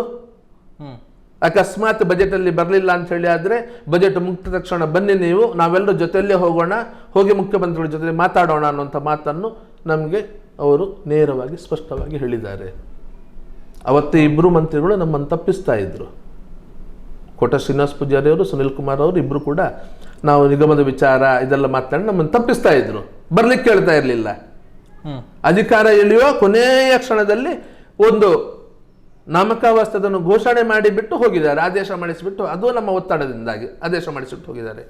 3 ವರ್ಷದಲ್ಲಿ ಮಾಡದವರು 1.5 ತಿಂಗಳಲ್ಲಿ ಬೊಬ್ಬೆ ಹೊಡೆಯುವಂಥ ಅಧಿಕಾರ ಅವರಿಗಿಲ್ಲ, ಇಲ್ಲ ಅವರಿಗೆ. ನಮ್ಮ ಒತ್ತಡಕ್ಕೆ ಕಾಂಗ್ರೆಸ್ ಮ್ಯಾನಿಫೆಸ್ಟೋದಲ್ಲಿ ಹಾಕಿದೆ, ಈ ಬಜೆಟಲ್ಲಿ ಬರೆದಿದ್ರೆ ಮಾಡಿಸ್ಕೊಳ್ಳೋ ಜವಾಬ್ದಾರಿ ನನ್ನ ಅಂತ ಹೇಳಿ ಮಧು ಬಂಗಾರಪ್ಪ ಅವರು ಈಗಾಗಲೇ ನನಗೆ ಮಾತು ಕೊಟ್ಟಿದ್ದಾರೆ. ಮತ್ತೆ ಕೇಳ್ತೀನಿ ನಾನು ಅವ್ರ ಹತ್ರ, ಅಲ್ಲಿ ಸಮಾಜ ಕಲ್ಯಾಣ ಇಲಾಖೆಗೆ ಏನು 10, 15, 13 ಸಾವಿರ ಕೋಟಿ ಏನಿದೆ, ಅದರಿಂದ ಆದರೂ ಇದನ್ನು ಮಾಡಿ ಅಂತ ಹೇಳಿಕೊಂಡು ಒತ್ತಡ ಹಾಕುವನಿದ್ದೀನಿ ನಾನು. ಇಲ್ಲ ಅಂತ ಹೇಳಿ ಇಲ್ವೇ ಇಲ್ಲ. ನಮಗೆ ಸರ್ಕಾರ ಯಾವುದೇ ಪಕ್ಷ ನಮಗೆ ಇದಿಲ್ಲ, ನಮಗೆ ಸಮಾಜಕ್ಕೆ ಏನಾಗಬೇಕು, ಬೇರೆ ಸಮಾಜಕ್ಕೆ ಇನ್ನು ಸಿಕ್ಕಿದೆ ಅದನ್ನೇ ನಾವು ಕೇಳ್ತಾ ಇರೋದು, ಯಾವುದೇ ಸಮಾಜಕ್ಕೆ ಸಿಗದ್ದು ನಾವು ಕೇಳ್ತಾ ಇಲ್ಲ, ಅದನ್ನು ಮಾತ್ರ ಕೇಳ್ತಾ ಇರೋದು. ಇವರು ಏನು ಬೇಕಾದ್ರೆ ಹೇಳಲಿ, ಜಾತಿವಾದ ಅಂತ ಹೇಳಿ, ನ್ಯಾಯ ಏನು ನನ್ನ ಉದ್ದೇಶ, ಯಾವ ರೀತಿ ನಾನು ಹೋರಾಟ, ಅದು ನನ್ನ ಆತ್ಮಸಾಕ್ಷಿ ಸರಿಯೇ ನಾನು ಮಾಡುವಂಥದ್ದು, ಯಾರಿಂದ ನನಗೆ ಸರ್ಟಿಫಿಕೇಟ್ ಅವಶ್ಯಕತೆ ಇಲ್ಲ ನನಗೆ. ಓಕೆ, ಇದೆಲ್ಲ ಸತ್ಯಜಿತ್ ಅವರಿಗೆ ಅರಿವಾಗೋದಿಕ್ಕೆ ಆರಂಭ ಆಗಿದ್ದು ಯಾವಾಗ? ರಾಜಕೀಯವಾಗಿ ತನಗೆ ಭವಿಷ್ಯ ಇಲ್ಲ ಅಂತ ಆದಮೇಲೆ ಅದರ ಬಗ್ಗೆ ಯೋಚನೆಗಳು ಹುಟ್ಟಿಕೊಂಡಿತ್ತು, ಅಥವಾ ಹಿಂದೆ ಬಂದುಕೊಂಡಿತ್ತು? ಯಾಕೆ ಹಿಂದೆ ಮಾತನಾಡ್ತಾ ಇರಲಿಲ್ಲ? ಹಿಂದೆ ಸೋಷಿಯಲ್ ಮೀಡಿಯಾ ಇರಲಿಲ್ಲ. ಓಕೆ, ಮಾಡಿದ ಭಾಷಣಗಳನ್ನು ಇಟ್ಟುಕೊಳ್ಳುವಂಥದ್ದು ವ್ಯವಸ್ಥೆಗಳು ಇರಲಿಲ್ಲ. ಅನೇಕ ಬ್ರಹ್ಮ ಕಲಶಗಳಲ್ಲಿ ನಾನು ಮಾತನಾಡಿದ್ದವನು. ನಾನು ಯಾವತ್ತೂ ನಂದು ಹಿಂದಿನ ಭಾಷಣಗಳನ್ನು ಬೇಕಿದ್ರೆ ಕೇಳಿ. ನಾವು ಸೋತಿರೋದು ಮುಸಲ್ಮಾನರಿಂದಾಗಿ ಅಲ್ಲ, ಕ್ರಿಶ್ಚಿಯನ್ರಿಂದಾಗಿ ಅಲ್ಲ ಅಂತ ಹೇಳಿಕೊಂಡು ನೇರವಾಗಿ ಹೇಳಿದವನು ನಾನು. ಸಮಾಜದ ಒಳಗಡೆಯ ಸಂಘಟನೆ, ಸಮಾಜದ ಒಳಗಡೆಯ ಜಾತಿ ಪದ್ಧತಿ, ಸಮಾಜದ ಒಳಗಡೆ ಇರುವಂತಹ ಈ ಇದರ ಕೊರತೆಗಳು, ಅಸ್ಮಿತೆಯ ಕೊರತೆಗಳು. ಅವತ್ತು ನಾನು ದೇವಸ್ಥಾನಗಳ ಬ್ರಹ್ಮಕಲಶದ ವೇದಿಕೆಯಲ್ಲಿ ನಿಂತು ಮಾತನಾಡಿದವನು ನಾನು. ಮನೆಯ ಒಳಗಡೆ ನಮ್ಮ ಜೊತೆಯಲ್ಲಿ ಹಾಸಿಗೆಯಲ್ಲಿ ನಾಯಿಯನ್ನು ಬೆಕ್ಕನ್ನು ನಾವು ಮಲಗಿಸಿಕೊಳ್ತೇವೆ. ನಾವು ನಮ್ಮಂತಹ ಮನುಷ್ಯರನ್ನೇ ಜಾತಿಯ ಹೆಸರಿನಲ್ಲಿ ನಾವು ಮನೆಯ ಅಂಗಳಿಂದ ಹೊರಗಡೆ ಇಡುತ್ತೇವೆ. ದೈವಸ್ಥಾನದಲ್ಲಿ ದೈವಕ್ಕೆ ಪಾತ್ರೆ ಕಟ್ಟುವನು ಅತ್ಯಂತ ಕೆಳಜಾತಿಯವನು ಅಂತ ಹೇಳ್ತೇವೆ ನಾವು, ಎಲ್ಲರೂ ಅವರ ಮುಂದೆ ನಮ್ಮಲ್ಲಿ ಜಾತಿ ಪದ್ಧತಿ ಇಲ್ಲ ಅಂತ ಹೇಳ್ತೇವೆ. ಆದರೆ ದೈವದ ಆ ವೇಷವನ್ನು ತೆಗೆದು ಮರುದಿವಸವನ್ನು ಬೆಳಿಗ್ಗೆ ಪಗಾರಕ್ಕೆ ಬಂದರೆ ಅವನು ಮನೆಯ ಅಂಗಳದ ಹೊರಗಡೆ ಕುಕ್ಕುರುಗಾಲಲ್ಲಿ ಕೂತ್ಕೊಳ್ಬೇಕಾದ ಸ್ಥಿತಿ ಇದೆ. ಇದರಿಂದಲೇ ಸಮಾಜ ಮತಾಂತರ ಆಗಿರುವಂಥದ್ದು ಹೇಳಿಕೊಂಡು ಹಿಂದೆ ಮಾತನಾಡಿದ್ದೀರಿ. ಹಿಂದೆ ಹಿಂದೂ ಜಾಗರಣೆಗೆ ಜವಾಬ್ದಾರಿ ಇಲ್ಲಿದ್ದಾಗ ಕೂಡ ದೇವಸ್ಥಾನಗಳ ಬ್ರಹ್ಮಕಲಶದ ವೇದಿಕೆಯಲ್ಲಿ ನಿಂತು ಮಾತನಾಡಿದವನು ನಾನು. 2004ನೇ ಇಸವಿಯಲ್ಲಿಯೇ ನಮ್ಮ ಗ್ರಾಮದ ಸುರತ್ಕಲ್ ಇಡ್ಯ ಮಹಾಲಿಂಗೇಶ್ವರ ದೇವಸ್ಥಾನ ಬ್ರಹ್ಮಕಲಶ ಸಂದರ್ಭದಲ್ಲಿ 92ರಲ್ಲಿ ಅಲ್ಲಿ ಸಮಸ್ಯೆ ಆಗಿತ್ತು, ಊಟದ ವಿಚಾರದಲ್ಲಿ ಸಮಸ್ಯೆ ಆಗಿತ್ತು, ಊಟ ಕೂತ್ಕೊಂಡು ಎಬ್ಬಿಸಿರುವ ವಿಚಾರದಲ್ಲಿ. ಅವತ್ತು ಬ್ರಹ್ಮಕಲಶ ಸಭೆ ಬಂದಾಗ, ಸಭೆ ನಡೀತಾ ಇದ್ದಾಗ ಅಲ್ಲಿ ನೇರವಾಗಿ ನಿಂತು ಕೇಳಿದವನು ನಾನೇ. ಊಟದ ವ್ಯವಸ್ಥೆ ಯಾವ ರೀತಿ ಮಾಡ್ತೀರಿ, ಅನ್ನ ಸಂತರ್ಪಣೆ ವ್ಯವಸ್ಥೆ ಯಾವ ರೀತಿ ಮಾಡ್ತೀರಿ ಅಂತ ಹೇಳಿಕೊಂಡು. ಪ್ರತ್ಯೇಕದ ಮಾತು ಬಂದಾಗ ನಾನು ಹೇಳಿದ್ದೆ, ದಯವಿಟ್ಟು ಕ್ಷಮಿಸಿ, ನಾವು ಹಿಂದುತ್ವದ ವಿಚಾರ ಹೇಳುವವರು, ಹಿಂದುತ್ವ ಸಂಘಟನೆಯಲ್ಲಿ ಜವಾಬ್ದಾರಿ ಇರುವವರು, ಹಿಂದೂಗಳು ಒಂದು ಅಂತ ಹೇಳುವವರು, ಪ್ರತ್ಯೇಕ ವ್ಯವಸ್ಥೆ ಇದ್ದಲ್ಲಿ ನಾವು ಜವಾಬ್ದಾರಿ ತಗೊಳ್ಳಿಕ್ಕಾಗುವುದಿಲ್ಲ. ಗ್ರಾಮ ದೇವಸ್ಥಾನ ಬರ್ತೇವೆ, ನಾವು ದೇವರ ದರ್ಶನ ಪಡಿತೇವೆ, ಕೈ ಮುಗಿತೇವೆ, ನಮ್ದೇನು ಕಾಣಿಕೆ ಹಾಕಿ ಹೋಗ್ತೇವೆ, ದಯವಿಟ್ಟು ತಪ್ಪು ತಿಳ್ಕೊಳ್ಬೇಡಿ ಅಂತ ಹೇಳಿಕೊಂಡು. ಆನಂತರ ಅನೇಕ ಚರ್ಚೆಗಳಾಗಿ ಅಲ್ಲಿ ಕೇವಲ ಯಾರು ವೈದಿಕರಿದ್ದಾರೆ, ಪೂಜಾ ಕೈಂಕರ್ಯವನ್ನೇ ಇಟ್ಟುಕೊಂಡು ಬದುಕೋರು, ಅವರಿಗೆ ಮಾತ್ರ ಪ್ರತ್ಯೇಕ ವ್ಯವಸ್ಥೆ. ಆದ್ರೂ ಅಡಿಗೆ ಒಂದೇ, ಪಾಕಶಾಲೆ ಒಂದೇ, ಊಟ ಕೂತ್ಕೊಳ್ಳಿಕ್ಕೆ ಮಾತ್ರ ಅವರಿಗೆ ಮಾತ್ರ ಪ್ರತ್ಯೇಕ ವ್ಯವಸ್ಥೆ. ಉಳಿದಂತೆ ಬಫೆ, ಟೇಬಲ್ ಮತ್ತು ನೆಲದಲ್ಲಿ ಕುಳಿತು ಸಗಣಿ ಸಾರಿಸಿ ಕುತ್ಕೊಂಡು ಊಟ ಮಾಡುವಂಥ ವ್ಯವಸ್ಥೆ. ಯಾರು ಎಲ್ಲಿ ಬೇಕಿದ್ರು ಕುತ್ಕೊಳ್ಬಹುದು. ಒಂದು ವಿನಂತಿ ಬ್ರಾಹ್ಮಣ ಸಮಾಜ ನನ್ನ ಹತ್ರ ಮಾಡಿತ್ತು, ಕುತ್ಕೊಂಡು ಊಟದ ವ್ಯವಸ್ಥೆ ಏನಿದೆ ಅಲ್ಲಿ ಬಡಿಸೋದು ಪೂರ್ತಿ ನಾವು ಬಡಿಸ್ತೇವೆ. ನಮ್ಮದು ಪದ್ಧತಿ ಏನಿದೆ ಊಟದ್ದು, ಆ ಪದ್ಧತಿಯಲ್ಲಿ ಊಟಕ್ಕೆ ಯಾರು ಬೇಕಾದ್ರೂ ಕುತ್ಕೊಳ್ಬಹುದು. ಆದರೆ ನಮ್ಮ ಪದ್ಧತಿ ಏನಿದೆ ಆ ರೀತಿಯಲ್ಲಿ ಊಟದಲ್ಲಿ ವ್ಯವಸ್ಥೆ ಇರಬೇಕು. ಯಾರು ಗೋವಿಂದ ಹಾಕದೆ ಊಟಕ್ಕೆ ಕೈ ಹಾಕಬಾರ್ದು, ಗೋವಿಂದ ಹಾಕದೆ ಯಾರೂ ಹೇಳ್ಬಾರ್ದು, ಇದನ್ನು ನೋಡುವಂಥ ಜವಾಬ್ದಾರಿ ನೀವು ತಗೊಳ್ಬೇಕು ಅಂತ ಹೇಳಿಕೊಂಡು ಸಂತೋಷನ ಸ್ವೀಕಾರ ಮಾಡಿದೆ. ಆಯಿತು, ಒಂದು ಮಟ್ಟದಂತ ಪರಿವರ್ತನೆ ಆಗ್ತದಲ್ಲ, ಸಂತೋಷ ಒಪ್ಕೊಂಡು ಎಲ್ಲರೂ ಅಲ್ಲಿ ಊಟ ಮಾಡಿದರು. ಎಲ್ಲ ಸಮಾಜದವರು ಇಲ್ಲಿ ಊಟಕ್ಕೆ ಅವಕಾಶ ಇತ್ತು. ಯಾರು ಶರ್ಟ್ ಬಿಚ್ಚಿ ಊಟ ಕೂತ್ಕೊಳ್ಬೇಕು ಅನಿವಾರ್ಯತೆ ಇರಲಿಲ್ಲ. ಶರ್ಟ್ ಹಾಕ್ಕೊಂಡೆ ಅಲ್ಲಿ ಕೆಳಗೆ ಕೂತ್ಕೊಂಡು ಊಟ ಮಾಡ್ಲಿಕ್ಕೆ ಅವಕಾಶ ಇತ್ತು. ಎಲ್ಲರೂ ಎಲ್ಲ ಕಡೆ ಮಾಡಿದರು. 2004ರಲ್ಲಿ ಅದನ್ನು ಪಾಲನೆ ಮಾಡಿಸಿದ್ವಿ. ಮೊನ್ನೆ ಇತ್ತೀಚೆಗೆ ಅದರ ಅನಂತರ ಬ್ರಹ್ಮಕಲಶ ಆಯಿತು. ಅವತ್ತು ಕೂಡ ಅದು ಕುತ್ಕೊಂಡು ಮಾಡಿದ ವ್ಯವಸ್ಥೆ ಇರಲಿಲ್ಲ, ಆದರೆ ಎಲ್ಲರಿಗೂ ಸಾಮೂಹಿಕ ಭೋಜನ ಅನ್ನೋಂಥ ವ್ಯವಸ್ಥೆಯಲ್ಲಿ ಬಂತಲ್ಲಿ. ಒಬ್ಬ ಸತ್ಯಜಿತ್ ಅವನ ಗ್ರಾಮದಲ್ಲಿ ಮಾಡಬಹುದು ಅಂತ ಹೇಳಿ, ಆದರೆ ಯಾಕೆ ಸಂಘ ಪರಿವಾರದ ಬೇರೆ ಬೇರೆ ನಾಯಕರಿದ್ದು ಇದನ್ನು ಮಾಡ್ಲಿಕ್ಕೆ ಆಗೋದಿಲ್ಲ? ಮೊನ್ನೆ ವೇಣೂರು ಬ್ರಹ್ಮಕಲಶದಲ್ಲಿ ಅಧ್ಯಕ್ಷ ಕಾರ್ಯಾಧ್ಯಕ್ಷ ಬ್ರಹ್ಮಕಲಶೋತ್ಸವ ಸಮಿತಿ ಇದ್ದುಕೊಂಡು ಕೂಡ ಅಲ್ಲಿ 4 ರೀತಿಯ ಅಡಿಗೆ ವ್ಯವಸ್ಥೆ ಆಗ್ತದೆ. ಅದು ಕೂಡ ಸಂಘ ಪರಿವಾರದ ಹಿನ್ನೆಲೆಯಲ್ಲೇ ಇದ್ದುಕೊಂಡೇ ಇದ್ದವರು ಬಂದದನ್ನು ಮಾಡಿದರು ಅಂತ ಹೇಳಿ, ಆದರೆ ಶಾಸಕ ಆದವನು ಅಧ್ಯಕ್ಷನಾಗಿದ್ದುಕೊಂಡು ಆ ವ್ಯವಸ್ಥೆಯನ್ನು ಮಾಡಿಸ್ತಾನೆ ಅಂತ ಹೇಳಿ, ಆದರೆ ನಾನು ಹಾಗೆ ಹೇಳಿದಲ್ಲ, ಎಲ್ಲಿ ಸಮಾನತೆ ಇದೆ ಅನ್ನೋದನ್ನು ನನ್ನ ಮುಂದೆ ಬಂದು ಕೂತ್ಕೊಂಡು ಹೇಳಲಿ ಅಂತ ಹೇಳಿಕೊಂಡು ಇದೇ ಕಾರಣಕ್ಕೋಸ್ಕರ ಕೇಳ್ತಾ ಇರುವಂಥದ್ದು. ಇವತ್ತಿಗೂ ನಾವು ದೀಪಾವಳಿ ಸಂದರ್ಭದಲ್ಲಿ ತುಡರ್ ಅಂತ ಹೇಳಿ ಕಾರ್ಯಕ್ರಮ ಮಾಡಿಕೊಂಡು ದೇವಸ್ಥಾನ ದೀಪ ತಗೊಂಡು ನಾವು ಇವರ ಕೇರಿಗಳಿಗೆ ಹೋಗಬೇಕಾ? ಆ ಕೇರಿ ಅನ್ನುವಂಥದ್ದು ಇರಬೇಕಾ ಗ್ರಾಮದ ಒಳಗಡೆ? ಯಾಕೆ ಅವರ ಊರಿನ ಒಟ್ಟಿಗೆ ಎಲ್ಲರ ಜೊತೆಯಲ್ಲಿ ಎಲ್ಲರ ಮನೆಗಳ ಮಧ್ಯದಲ್ಲಿ ಅವರ ಮನೆಗಳು ಕೂಡ ಇದ್ದುಕೊಂಡು ಜಾತಿ ಅನ್ನುವಂಥದ್ದಲ್ಲಿ ಗಣನೆಗೆ ಬಾರದ ಹಾಗೆ ಇದ್ದುಕೊಂಡು ಬದುಕುವಂಥ ಪರಿಸ್ಥಿತಿ ಯಾಕೆ ನಿರ್ಮಾಣ ಆಗೋದಿಲ್ಲ? ಯಾಕೆ ಇವತ್ತಿಗೂ ಕೂಡ ಊರುಗಳಲ್ಲಿ ಗ್ರಾಮಗಳಲ್ಲಿ ಕೇರಿಗಳು ಯಾಕೆ ಉಳಿಯುತ್ತದೆ? ದೀಪಾವಳಿ ಸಂದರ್ಭ ಮತ್ತೆ ಅವರನ್ನು ಪ್ರತ್ಯೇಕರು ಅಂತ ಹೇಳಿಕೊಂಡು ಅವರನ್ನು ದೂರ ಇಟ್ಟಿರೋರು ಅಂತ ಹೇಳಿಕೊಂಡು ಗುರುತು ಮಾಡೋದಕ್ಕೋಸ್ಕರ ಅವರ ಮನೆಗೆ ದೇವಸ್ಥಾನದಿಂದ ನಾವು ದೀಪವನ್ನು ಕೊಂಡೋಗಿ ಅಲ್ಲಿ ದೀಪಾವಳಿ ಆಚರಣೆ ಮಾಡುವಂಥದ್ದು. ಸ್ವಾತಂತ್ರ್ಯ ಬಂದು 75 ವರ್ಷ ಆಗಿ ಸಂಘ ಪ್ರಾರಂಭ ಆಗಿ 100 ವರ್ಷ ಹತ್ತಿರ ಆಗ್ತದೆ. ಈ ಸಂದರ್ಭದಲ್ಲಿ ಕೂಡ ಈ ಸ್ಥಿತಿ ನಮ್ಮ ದೇಶದಲ್ಲಿ ಇರಬೇಕಾ? ಇದು ನನ್ನ ಮೂಲಭೂತ ಪ್ರಶ್ನೆ. ಇದು ಅವತ್ತು ಎತ್ತಿದ್ದೆ, ಹಿಂದೆಯೂ ಎತ್ತಿದ್ದೆ. ನಾನು ಇದ್ದಾಗ ಕೂಡ ಒಳಗಡೆ ಇದ್ದಾಗ ಕೂಡ ಎತ್ತದವನು ಅಲ್ಲ ನಾನು. ಇವತ್ತು ಪೂರ್ತಿ ಸ್ವಾತಂತ್ರ್ಯ ಇದೆ. ಅದು ಮಾತ್ರ ಇರುವಂಥ ನನ್ನ ಕೆಲಸ. ಹಾಗಾಗಿ ಅದು ಮಾತನಾಡಿದಾಗ ಅದು ಗಟ್ಟಿಯಾಗಿ ಕೇಳುತ್ತದೆ. ಆ ರೀತಿ ಮಾತನಾಡ್ತಾ ಇದ್ದಿದ್ದೇ ತಾವು ದೂರ ಆಗೋದಕ್ಕೆ ಕಾರಣ ಆಯ್ತಾ? ನೀವು ಸೈಲೆಂಟ್ ಆಗಿದ್ದ, ನಿಮ್ಮನ್ನ ಸೈಡ್ ಲೈನ್ ಮಾಡಿದ್ದ? ಆಗಿರಬಹುದು. ಸೈಲೆಂಟ್ ಆಗಿರೋದು ಸೈಲೆಂಟ್ ಆಗಿರೋದಲ್ಲ. ಇದು ಸತ್ಯಜಿತ್ ನಾಳೆ ಅಧಿಕಾರದಲ್ಲಿ ಬಂದ್ರೆ, ಸತ್ಯಜಿತ್ ಕೈಗೆ ಅಧಿಕಾರ ಸಿಕ್ಕಿದ್ರೆ ಎಲ್ಲ ಕಾರ್ಯಕರ್ತರು ಯುವಕರು ಸತ್ಯಜಿತ್ನ ಜೊತೆಯಲ್ಲಿ ಇರ್ತಾರೆ. ಸತ್ಯಜಿತ್ನ ಮಾತಿಗೆ ಸಿಗುವಂತಹ ಗೌರವ ನಮ್ಮ ಮಾತಿಗೆ ಸಿಗುವುದಿಲ್ಲ ಅನ್ನುವಂಥ ಸತ್ಯ ಇವರಿಗೆಲ್ಲರಿಗೂ ಗೊತ್ತಿದೆ. ಅವತ್ತು 100 ಫ್ಲೆಕ್ಸ್ಗಳು ಕಳೆದ MP ಚುನಾವಣೆ ಸಂದರ್ಭದಲ್ಲಿ ಬಿತ್ತು. ಒಂದೇ ₹1 ಸತ್ಯಜಿತ್ ಖರ್ಚು ಮಾಡಿರೋದಲ್ಲ. ಸತ್ಯಜಿತ್ ಯಾರಿಗೂ ಹೇಳೂ ಇಲ್ಲ. ಕಾರ್ಯಕರ್ತರು ಭಾವನಾತ್ಮಕವಾಗಿ ಮಾನಸಿಕವಾಗಿ ಸತ್ಯಜಿತ್ ಅವರ ಜೊತೆಯಲ್ಲಿದ್ದ ಕಾರಣಕ್ಕೋಸ್ಕರ ಆ ಫ್ಲೆಕ್ಸ್ಗಳ ಅವತ್ತಿಗೂ ಬಿತ್ತು. ಇವತ್ತಿಗೂ ಅದೇ ರೀತಿ ಸತ್ಯಜಿತ್ ಸ್ವತ್ಕನ ಜೊತೆಯಲ್ಲಿ ಸಮಾಜ ಇದೆ, ಇಡೀ ರಾಜ್ಯದಲ್ಲಿ ಇದೆ ಅಂತ ಹೇಳಿಕೊಂಡು ಗೊತ್ತವರಿಗೆ. ರಾಜ್ಯದಲ್ಲೆಲ್ಲ ಇಡೀ ದೇಶದಲ್ಲಿ ಕೂಡ ಹಿಂದೂ ಜಾಗರಣೆಗೆ ಜವಾಬ್ದಾರಿ ಇದ್ದಾಗ ರಾಷ್ಟ್ರೀಯ ಬೇಟೆಗಳಿಗೆ ನಾನು ಹೋಗ್ತಾ ಇದ್ದೆ. ಆ ಎಲ್ಲ ಕಡೆಯ ಬೇರೆ ಬೇರೆ ರಾಜ್ಯದ ಯಾರು ಬರ್ತಾ ಇದ್ರು ಇವತ್ತಿಗೂ ನನ್ನ ಜೊತೆಯಲ್ಲಿ ಸಂಪರ್ಕದಲ್ಲಿ ಇದ್ದಾರೆ. ಇವತ್ತಿಗೂ ನನ್ನ ಜೊತೆ ಸಂಪರ್ಕದಲ್ಲಿದ್ದಾರೆ. ಇವತ್ತು SNGO ಕಾರ್ಯಕ್ರಮಕ್ಕೆ ನಾನು ಯಾವುದಾದ್ರೂ ಜಿಲ್ಲೆಗಳಿಗೆ ಎಲ್ಲೋ ಹೋದ್ರೂ ಕೂಡ, ಅದು ಬಳ್ಳಾರಿ ಇರ್ಬೋದು, ಗುಲ್ಬರ್ಗ ಇರ್ಬೋದು, ರಾಯಚೂರು ಇರ್ಬೋದು, ಹಿಂದೂ ಜಾಗರಣೆಗೆ ಬಜರಂಗ ದಳ ಅಲ್ಲಿಯ ಕಾರ್ಯಕರ್ತರು ಬಂದು ಮಾತಾಡ್ತಾರೆ, ಇವತ್ತಿಗೂ ಭೇಟಿ ಆಗ್ತಾರೆ. ಯಾವ ಕಾರಣ? ಆ ಕಾರ್ಯಕರ್ತರ ಜೊತೆಲಿ ನಮ್ಮ ಸಂಬಂಧ ಆ ರೀತಿ ಇತ್ತು. ಕಾರ್ಯಕರ್ತರ ಜೊತೆ ನಮ್ಮ ಸಂಬಂಧ ಆ ರೀತಿ ಇತ್ತು. ಅದಕ್ಕೋಸ್ಕರ ಇವತ್ತಿಗೂ ಕೂಡ ಆ ಕಾರ್ಯಕರ್ತರು ನನ್ನನ್ನು ಭೇಟಿ, ನನ್ನ ವೈಯಕ್ತಿಕ ಕಾರಣಕ್ಕೆ ಹೋಗ್ಲಿ, SNGO ಸಂಘಟನೆ ಕಾರ್ಯಕ್ರಮಕ್ಕೆ ಹೋಗ್ಲಿ, ಯಾವುದಕ್ಕೆ ಬೇಕಾದ್ರೂ ಹೋಗಿರ್ಲಿ, ಬಂದು ಭೇಟಿಯಾಗಿಕೊಂಡು ಮಾತನಾಡಿಸಿಕೊಂಡು ಹೋಗ್ತಾರೆ. ಇದು ಇವರೆಲ್ಲರಿಗೂ ಗೊತ್ತಿದೆ. ಇವರೆಲ್ಲರಿಗೂ ಗೊತ್ತಿದೆ ಸತ್ಯಜಿತ್ನ ಶಕ್ತಿ ಏನು. ಅವಕಾಶ ಸಿಕ್ಕಿದ್ರೆ ಸತ್ಯಜಿತ್ಗೆ ಏನು ಮಾಡಬಹುದು.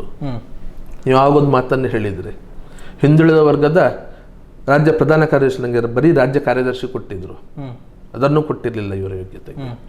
ಆದರೆ ಅವತ್ತು ಕೂಡ ಇಡೀ ದಕ್ಷಿಣ ಕನ್ನಡ ಜಿಲ್ಲೆಯ ಇತಿಹಾಸದಲ್ಲಿ, ಭಾರತೀಯ ಜನತಾ ಪಾರ್ಟಿಯ ಇತಿಹಾಸದಲ್ಲಿ ನಾನಾ ಜವಾಬ್ದಾರಿ ಹಿಂದೆ ಆಗಲಿ ಆ ನಂತರ ಇವತ್ತಿನ ತನಕ ಆಗಲಿ ಪೇರೆಂಟ್ ಬಾಡಿಯಿಂದ ಕೂಡ ರಾಜ್ಯದ ಕಾರ್ಯಕ್ರಮ ಆದಾಗ 1,000ಕ್ಕಿಂತ ಹೆಚ್ಚು ಸಂಖ್ಯೆಯವರು ಕರ್ಕೊಂಡು ಹೋಗಿದ್ರು ಹೇಳಿ ಇವರು.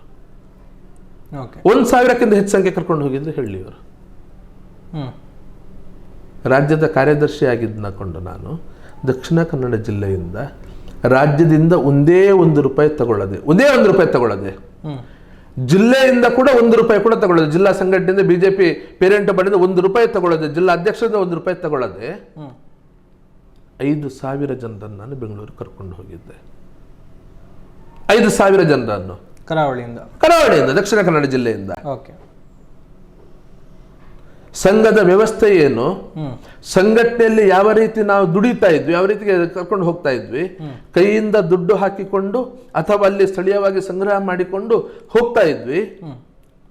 ಪಕ್ಷಕ್ಕೆ ಯಾಕದು ಇಲ್ಲ ಅಂತ ಹೇಳಿಕೊಂಡು ಎಲ್ಲ ಕಾರ್ಯಕರ್ತರ ಮುಂದೆ ಆಯಾಯ ತಾಲೂಕಲ್ಲಿ ಪ್ರಶ್ನೆ ಇಟ್ಟುಕೊಂಡು ತಾಲೂಕಲ್ಲಿ ಸಂಗ್ರಹ ಮಾಡಿಸಿ ಕನಿಷ್ಠ 50% ಆ ತಾಲೂಕಿಂದ ಹೊರಡುವಂಥ ಕಾರ್ಯಕರ್ತರ 50% ಖರ್ಚನ್ನು ಬರುತ್ತೆ, ಅದು ಅಲ್ಲಿ ತಾಲೂಕಿಂದ ಸಂಗ್ರಹ ಮಾಡಿಕೊಂಡು ಉಳಿದ 50% ನಾನು ಜಿಲ್ಲೆಯಲ್ಲಿ ಬೇರೆಯವ್ರ ಜೊತೆಯಲ್ಲಿ ಸಂಗ್ರಹ ಮಾಡಿಕೊಂಡು ಆ ವ್ಯವಸ್ಥೆಯನ್ನು ಮಾಡಿಸಿಕೊಂಡು ಕರ್ಕೊಂಡು ಹೋಗಿದ್ದೆ.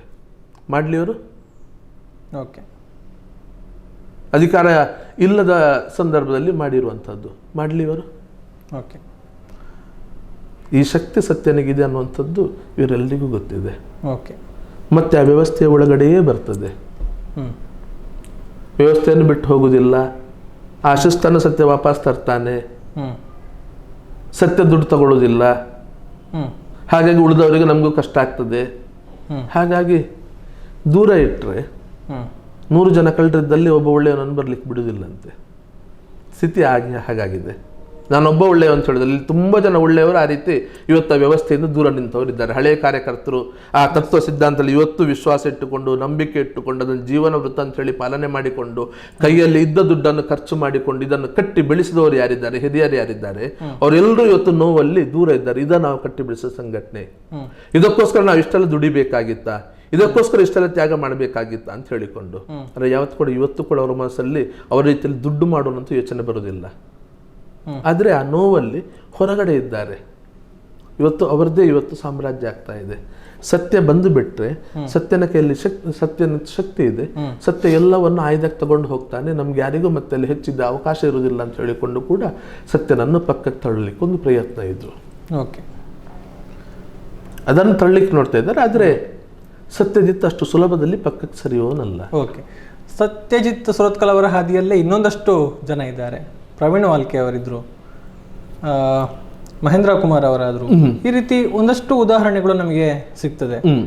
ಹೇಳಿದ್ರಿ ಎಲ್ಲರೂ ಕೂಡ ಇದೇ ರೀತಿ ಸೈಲೆಂಟ್ ಆಗಿದ್ದಾರೆ ಅನ್ನೋದು. ಅಂದ್ರೆ ಅಲ್ಲಿ ನೀವು ಹೇಳಿದ ಹಾಗೆ ಕೆಲಸ ಮಾಡೋದಕ್ಕೆ ಅವಕಾಶ ಇಲ್ಲವ? ಹಾಗಿದ್ರೆ ಎಲ್ಲರೂ ಕೂಡ ಈ ರೀತಿ ಸೈಡ್ಲೈನ್ ಆಗ್ತಾ ಹೋಗ್ತಾರೆ ಅಂತ ಆದ್ರೆ, ನೀವು ಸಂಘಟನೆಯಲ್ಲಿ ದುಡಿದುಕೊಂಡು ಹೋಗುದಿದ್ರೆ ಯಾರಿಗೂ ಏನೂ ಅಭ್ಯಂತರ ಇರುವುದಿಲ್ಲ. ಆದ್ರೆ ಇಂಡೈರೆಕ್ಟ್ ಆಗಿ ಲಾಭ ನಾವು ತಗೊಳ್ತೇವೆ, ಸಂಘಟನೆ ದುಡಿದುಕೊಂಡಿರ್ಲಿ ಅಂತ ಹೇಳಿಕೊಂಡು. ಯಾವಾಗ ಇದಕ್ಕೆ ರಾಜಕೀಯ ಕ್ಷೇತ್ರ ಒಳಗಡೆ ನಾವು ಬರುವಂಥ, ಅದು ಸರಿಯಾದ ರೀತಿಯಲ್ಲಿ ಬರುವಂಥ ಪ್ರಯತ್ನ ಮಾಡಿದ ಕೂಡ ಅದಕ್ಕೆ ತಕ್ಷಣ ಅದನ್ನು ತುಳಿಯುವಂಥ ವ್ಯವಸ್ಥೆ ಆಗ್ತದೆ. ಪ್ರವೀಣ್ ವಾಲ್ಕೆ ಅವರು ಹೋಗಿರೋದು ಆ ರೀತಿ ಅಲ್ಲ. ಪ್ರವೀಣ್ ಸಂಘಟನೆ ಇದು ಕೂಡ ರಾಜಕೀಯಕ್ಕೆ ಬರೋ ಯೋಚನೆ ಮಾಡಲಿಲ್ಲ. ಬೇರೆ ಬೇರೆ ಕಾರಣದಿಂದ ಸ್ವಲ್ಪ ಅಷ್ಟು ಸೈಲೆಂಟ್ ಆದರು, ಆಮೇಲೆ ಪೂರ್ತಿ ಪಕ್ಕಕ್ಕೆ ತಳ್ಳಲ್ಪಟ್ಟರು. ಮಹೇಂದ್ರ ಕುಮಾರ್ ಅವರು ಅವತ್ತೊಂದು ತಪ್ಪನ್ನು ಮಾಡಿದ ಒಂದು ಹೇಳಿಕೆ ಸ್ವಲ್ಪ ಅವರಿಗೆ ಸಮಸ್ಯೆ ಆಯಿತು. ಸಂಘಟನೆ ಜವಾಬ್ದಾರಿ ಬಿಡಬೇಕಾಯಿತು. ಆದರೂ ಅವರನ್ನು ವಿಶ್ವಾಸಕ್ಕೆ ತಗೊಂಡು ಉಳಿಸ್ಕೊಳ್ಳುವಂಥ ಕೆಲಸ ಮಾಡಬಹುದಾಗಿತ್ತು. ನಿಧಾನವಾಗಿ ಒಂದು 6 ತಿಂಗಳು 1 ವರ್ಷ ಬಿಟ್ಟು ಮತ್ತೆ ಅವರನ್ನು ಜೋಡಿಸ್ಕೊಂಡು ಸರಿಯಾದ ಜವಾಬ್ದಾರಿ ಕೊಟ್ಟು ಜೋಡಿಸ್ಕೊಂಡು ಹೋಗಬಹುದಾಗಿತ್ತು. ಆದರೆ ಅದು ಮಾಡದೆ ಅವರನ್ನು ಆ ಒಂದೇ ನೆಪ ಹೇಳಿಕೊಂಡು ತುಳಿಯುವಂಥ ಕೆಲಸಗಳು ನಡೆಯಿತು. ಹೋಮ್ ಸ್ಟೇ ಪ್ರಕರಣದಲ್ಲಿ ಕೂಡ ಅದೇ ರೀತಿ ನಮ್ಮನ್ನು ಕೂಡ ತುಳಿಯುವಂಥ ಪ್ರಯತ್ನಗಳು ಆಗಿತ್ತು. ತಾಲಿಬಾನ್ ಅಂತ ಹೇಳಿದರು, ಕೈ ಕಡಿಬೇಕು ಅಂತ ಹೇಳಿದರು, ಗುಡ್ ಆ್ಯಕ್ಟ್ ಹಾಕಬೇಕು ಅಂತ ಹೇಳಿದರು, ಎಲ್ಲವನ್ನು ಹೇಳಿದರು. ಅವತ್ತು ನಾನು ಗಟ್ಟಿ ನಿಂತ್ಕೊಂಡ ಪರಿಣಾಮ ಆ ಕಾರ್ಯಕರ್ತರನ್ನು ಉಳಿಸ್ಕೊಳ್ಳಿಕ್ಕಾಯ್ತು, ಸಂಘಟನೆಯನ್ನು ಉಳಿಸ್ಕೊಳ್ಳಿಕ್ಕಾಯ್ತು. ಮತ್ತೆ ಸಂಘಟನೆಯಲ್ಲಿದ್ದಾಗ ಸತ್ಯ ಎಷ್ಟು ನಿಷ್ಠುರವಾಗಿ ನಡ್ಕೊಳ್ತಾ ಇರೋದ್ರಿಂದ, ಆದರೆ ಯಾವುದೇ ಕಾರಣಕ್ಕೂ ಯಾವತ್ತಿಗೂ ಕೂಡ ಸಂಘ ಪರಿವಾರಕ್ಕೆ ಧಕ್ಕೆ ಬರುವಂಥದ್ದು, ಚ್ಯುತಿ ಬರುವಂಥದ್ದು ಯಾವುದೇ ಮಾತಾಗಲಿ, ನಡವಳಿಕೆ ಆಗಲಿ, ವರ್ತನೆ ಆಗಲಿ ಯಾವುದೂ ಇಲ್ಲದ ಕಾರಣಕ್ಕೋಸ್ಕರ ಸತ್ಯಜಿತ್ತನ್ನು ಇವರಿಗೆ ಏನೂ ಮಾಡ್ಲಿಕ್ಕೆ ಆಗ್ತಾ ಇರಲಿಲ್ಲ. ರಾಜಕೀಯಕ್ಕೆ ಕಾಯ್ತಾ ಇದ್ರು ಇವರು ಕೂಡ. ನಮ್ಗೆ ಗೊತ್ತೂ ಇತ್ತು ಇದೇ ರೀತಿ ಮಾಡ್ತಿರುವಂಥ ಒಂದಷ್ಟು ಮುನ್ಸೂಚನೆಗಳು ಕೂಡ ಇತ್ತು. ಜವಾಬ್ದಾರಿ ಕೊಡಬೇಕು ಕೂಡ ಬಹಳಷ್ಟು ಆಟ ಆಡಿಸಿಕೊಂಡು ಕೊನೆಗೆ ಅನಂತಕುಮಾರ್ ಹೆಗ್ಡೆ ಅವರು ಇದನ್ನು ತಗೋ ಸತ್ಯ ಮತ್ತೆ ನೋಡೋಣ ಅಂತ ಹೇಳಿದಕ್ಕೋಸ್ಕರ ತಗೊಂಡಿರುವಂಥದ್ದು. ಇವರು ಯಾರು ಯಾವುದೇ ಪ್ರಯತ್ನ ಮಾಡಲಿಲ್ಲ. ರಾಜಕೀಯಕ್ಕೆ ಬರಬಾರ್ದು ಅಂತ ತಡೆಯುವಂಥದ್ದೇ ಇವ್ರದ್ದು ಯೋಚನೆ ಇತ್ತು.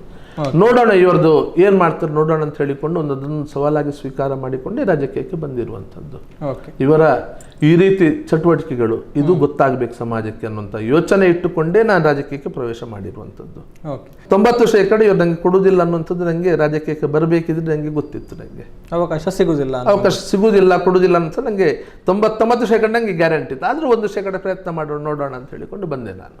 ಓಕೆ, ಮುಂದಿನ ಭಾಗದಲ್ಲಿ ನೋಡಿ ಪ್ರಶ್ನೆಗಳು ಬಂತು ನಂಗೆ. ನಿಮ್ಗಿದ್ದ ಸೀಟು, ನಿಮ್ಗಿದ್ದ ಅವಕಾಶ, ಅದನ್ನು ಅವನು ಪಡ್ಕೊಂಡಿರೋದು, ಮತ್ತೆ ನೀವು ಯಾಕೆ ಅವನಿಗೆ ಬೆಂಬಲಕ್ಕೆ ಬರ್ತೀರಿ ಅಂತ ಹೇಳಿಕೊಂಡು ಒಂದಷ್ಟು ಕಾರ್ಯಕರ್ತರಿಗೆ ನಾನು ಮಾತು ಕೊಟ್ಟಿದ್ದೆ, ನಾನಿದ್ದೇನೆ ಅಂತ ಹೇಳಿಕೊಂಡು ಅದರ ಮಧ್ಯದಲ್ಲಿ ಇನ್ನೊಬ್ರು ಹಿರಿಯರು ಇನ್ನೊಂದು ಮಾತನ್ನು ಹೇಳಿದ್ರು. ಹೆದರಿಕೊಂಡು ಬಂದಿರೋದಲ್ಲ, ಅನಿವಾರ್ಯತೆ ಅಂತ ಹೇಳಿಕೊಂಡು ಕೂಡ ಅಲ್ಲ, ಅದಿಷ್ಟು ವರ್ಷ ನಮ್ಮ ಜೊತೆ ಇದ್ದವನು ಅನ್ನೋ ಕಾರಣಕ್ಕೋಸ್ಕರ ಬಂದಿರೋದು ಅಂತ ಹೇಳಿಕೊಂಡು. ರಾಜಕೀಯದ ಒಳಗಡೆ ಮತ್ತೆ ಬರಬೇಕಿದ್ರೆ, ಸಂಘ ಪರಿವಾರ ಒಳಗಡೆ ಮತ್ತೆ ಬರಬೇಕಿದ್ರೆ ಎಲ್ಲಿ ನನಗೆ ಅಪಮಾನ ಆಗಿದೆ ಅದೇ ರಾಜಕೀಯ ಕ್ಷೇತ್ರದಲ್ಲಿ ಗೌರವಯುತವಾಗಿ ನನ್ನ ಯಾವ ರೀತಿ ನಡೆಸ್ಕೊಳ್ತೀರಿ ಅದನ್ನು ನೀವು ಹೇಳಿ. ನಿಮ್ಮ ಕನಸಿನ ಗೃಹ ಇನ್ನಷ್ಟು ಅಲಂಕಾರವಾಗಿಸಲು ನೂತನ ಡಿಸೈನ್ಗಳುಳ್ಳ ಫರ್ನಿಚರ್ಗಳು ಈಗ ಫ್ಯಾಕ್ಟರಿ ಬೆಲೆಯಲ್ಲಿ. ಡಿಜಿ ಫರ್ನಿಚರ್ ಫ್ಯಾಕ್ಟರಿ ಔಟ್ಲೆಟ್ ಈಗ ಪುತ್ತೂರಿನಲ್ಲಿ ಪ್ರವರ್ತನೆ ಆರಂಭಗೊಂಡಿದೆ. ವಾರ್ಡ್ರೋಬ್ಗಳು, bedroom set, sofa set, wooden ಕೋಟ್ಗಳು, ಕಿಚನ್ ಡೈನಿಂಗ್ ಸೆಟ್ಗಳು, ಸ್ಟಡಿ ಟೇಬಲ್ ಗಳಂತಹ ಮುಂತಾದ ಎಲ್ಲ ರೀತಿಯ ಫರ್ನಿಚರ್ ಈಗ ಫ್ಯಾಕ್ಟರಿ ಬೆಲೆಗೆ. ಕನಸಲು ಇಲ್ಲದಂತಹ ಈ ರಿಯಾಯಿತಿ ಬೆಲೆ ಪ್ರಯೋಜನ ಪಡಿಸಿಕೊಳ್ಳಲು ಸಂದರ್ಶಿಸಿ DG furniture factory outlet, Rahim's complex near Darbe circle, Puttur. Suddi channel, ಕ್ಷಣ ಕ್ಷಣದ ಸುದ್ದಿಗಾಗಿ.